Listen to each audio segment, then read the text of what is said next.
தற்போது கிடைத்துள்ள அண்மை செய்தியை பார்த்து வருகிறோம். தென்காசி மாவட்டம் பாவூர்சத்திரம் அருகே கல்லூரணி பகுதியில் வீடுகளில் கருப்பு கொடி ஏற்றி மக்கள் போராட்டத்தில் ஈடுபட்டு வருகின்றனர். கூடுதல் விவரங்களை செய்தியாளர் தேவமாணிக்கம் வழங்கிட கேட்கலாம். தேவமாணிக்கம், வணக்கம். இது குறித்தான முழு விவரங்கள். வணக்கம் சிந்துஜா.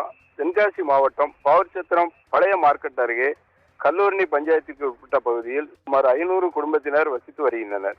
அவர்கள் வசித்து வரும் பகுதிகள் அனைத்தும் தென்காசி அருகே உள்ள குற்றாலநாதர் கோயிலுக்கு சொந்தமான இடம் எனவும் அதில் கடந்த 4 தலைமுறைகளாக வசித்து வரும் பொதுமக்களுக்கு இதுவரையில் எவ்வித பட்டாக்களும் அரசு சார்பில் வழங்காமல் இருந்து வருவதாக கூறப்படுகிறது.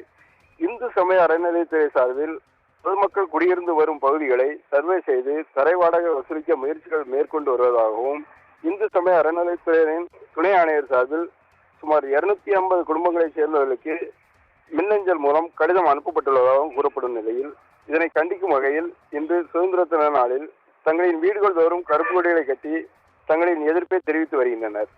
இந்த சம்பவம் அறிந்து பாவூர்சத்திரம் காவல்துறையினர் கருப்பு கொடிகளை கட்டிய பொதுமக்களிடம் பேச்சுவார்த்தையில் ஈடுபட்டு வருகின்றனர். இந்த சம்பவம் தென்காசி மாவட்டத்தில் பெரும் பரபரப்பை ஏற்படுத்தியுள்ளது.